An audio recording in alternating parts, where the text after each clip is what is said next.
song is called Mercy. What makes it so much fun to play on drums is that it melds two styles of music together: hard driving, fast, frenetic, hard rock and roll, and dubstep, at least my version of dubstep anyway. I chose this Yamaha Live Custom Hybrid Oak because it is punchy, precise, loud, but has a nice roundness to it, and it just fit this track really well. Yamaha's been making oak drums for quite a long time. Their Live Custom has been around for years. What's interesting and very cool about these drums are the drum shells. The inner core is a phenolic resin, which is phenol and formaldehyde, and it's sandwiched on either side by the oak plies. Perfect bearing edges, and you get a really nice, precise, loud drum kit. Great tone interval from the toms high to low, a big fat 24-inch kick drum, 10 and 12-inch rack toms, a 16-inch floor tom, with a little bit of cotton on the inside to just dampen up the decay, and a matching snare, which is 5x14. I'm loving playing 24-inch kick drums these days because it really cuts through the track. It's perfect for this song. One more thing I want to mention about these drums before I get onto the other great gear that I have here is the finish. The technique is called yuzukuri, but what they do is they paint the shell black, and then they sand off that black paint so only the black is inside the grains of this oak wood. Oak has a nice deep grain to it, and it's just a really cool technique because then they add the color on top of that, and you have the color and then grains and little like spider webs of black all through the shell. Very cool looking. A lot of people here at Sweetwater have looked at these drums and they all have the same reaction. Wow, those are gorgeous looking drums. Now let's get to the rest of the gear here. I have the drums outfitted with Evans heads. On the top of the toms, I'm using clear G12s. Now, G12 is a single ply head, but it's 12 mil thick.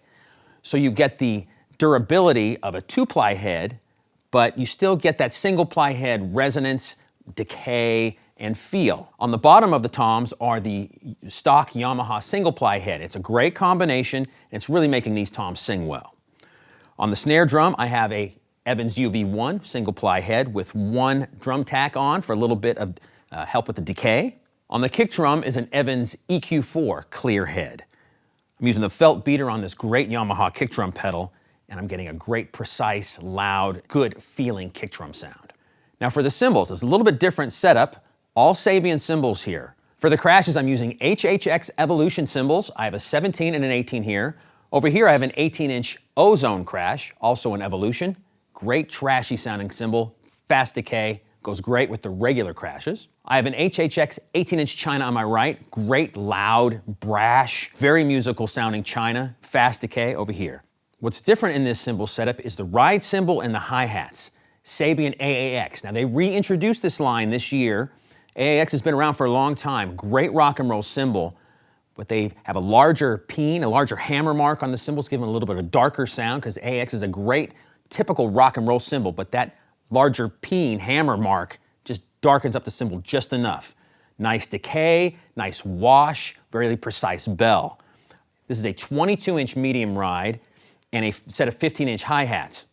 I was really blessed when they reintroduced this line. They came to Sweetwater, and these are actually two prototypes, but you can buy these exact cymbals at Sweetwater if you want. I really like the sound of the hi-hats and the ride cymbal for the fast rock and roll part of this tune. The hi-hats, the wash doesn't overtake the whole kit, and the ride cymbal is precise, especially the bell when it needs to be heard over the top of the loud distorted guitars. And last but not least are these ProMark Fire Grain 5A rebound sticks. Fire grain sticks are heat treated so they're a little bit harder, so they last longer, they sound great. The acorn tip is perfect for this ride cymbal. All right, so now let's hear what these drums sound like.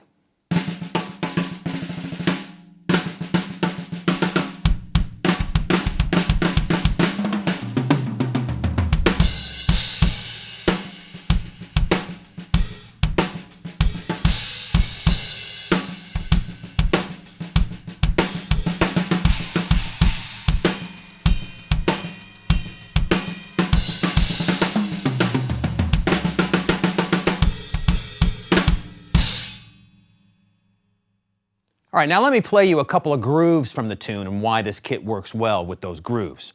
In the fast rock and roll section, it's all based around this one particular thing, then it morphs from there. Fast 16th notes is what this whole first section of the song is about. So let me play it first and then I'll explain it. Here we go.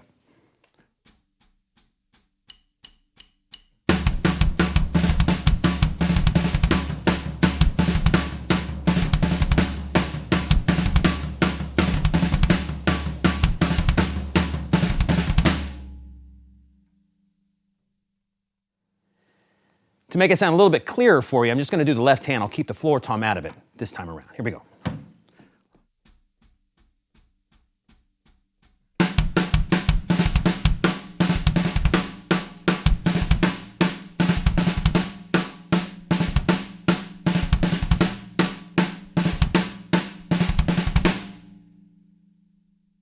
In theory, it's actually a pretty simple groove. And if you want to count it, it's like this. It's 2 bars long, and it goes 1, 2, 3, 4 yanda, 1, 2, 3 yanda, 4 yanda, 1, 2, 3, 4 yanda, 1, 2, 3 yanda, 4 yanda. But what makes it hard is that you have to play those fast 16th notes with your left hand and your foot, okay? And sometimes, for us drummers, playing those fast 16th notes with your left hand with nothing else going on can be a little bit difficult, and that's what makes this groove a little bit difficult. But it's really fun to play. You can do that with anything on the drum kit. You can play it instead of the floor tom, crash cymbal, hi-hats, whatever you want. Again, 1, 2, 3, 4 yanda, 1, 2, 3 yanda, 4 yanda, like that.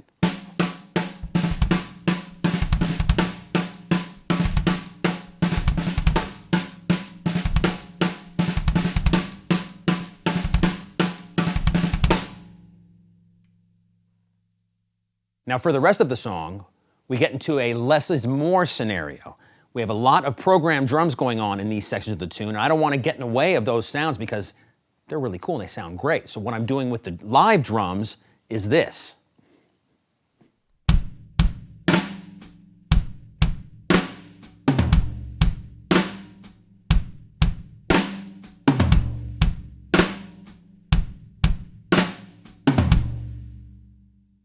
So you have a really simple beat, but these live custom hybrid oak toms are flying through the speakers over the top of all the programmed drums in such a cool way. With that being said, let's hear the track all together now.